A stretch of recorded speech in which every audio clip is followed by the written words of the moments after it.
Here on this wall we have a small window that centers in this room.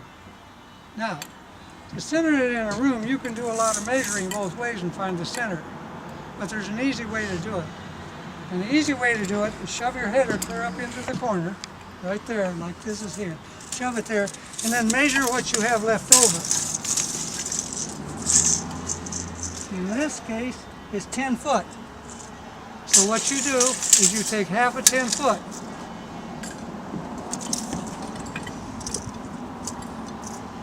And that's 5 feet.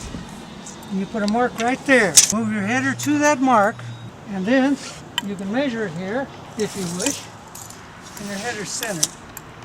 It saves a lot of measuring, saves a lot of time, and it's accurate.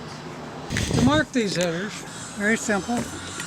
Put a pencil mark at each end, and then we take a piece of crayon or keel, and we mark here, straight down, put an X for the Kingstead, and then a line mark for where the actual opening is. When we come by with our layout stick,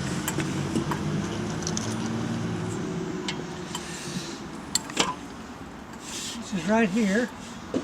There's our last layout. So here is where a cripple will go, and here is where a cripple will go in this header to keep the layout 4 feet on center. And then we mark down here.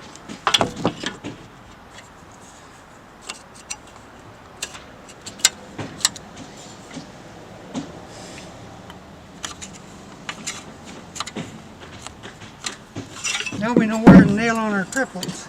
Nail one on the end, one here, and one on the end.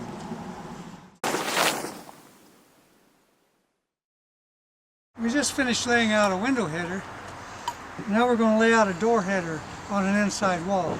This is a door, a 2/8 door, 32-inch door that goes into the bathroom.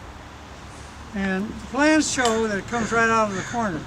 The question is, when you're spotting this header where it goes for that door, how far out of the corner do you come? Well, now if this was a fancy house where it's going to have a wide trim around this door, well then you'd have to come out maybe like 5 inches. But here in a Habitat house, they usually use 2 1/4 inch trim.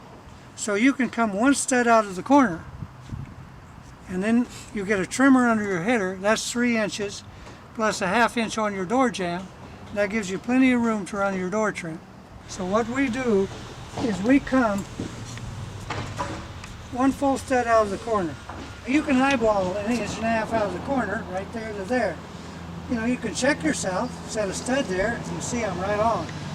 It doesn't take much experience to be able to look and see 1.5 inches. So that's where this particular door goes, right out of the corner.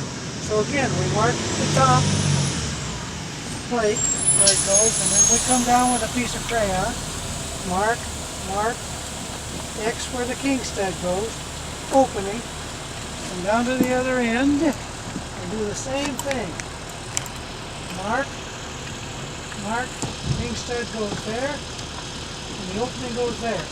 Now that we got our header in the place where it goes, we can lay it out. Now, on an inside wall, we're not going to put on 4x8 sheets of plywood, shear wall, because this is not a shear wall. Drywall is going to go on this wall. So we don't have to start any particular place, so we'll start where the Kingstead is.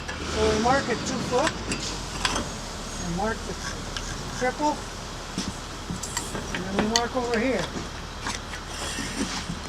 And then we need one more. That's the step. And then get a cripple here, and a cripple here.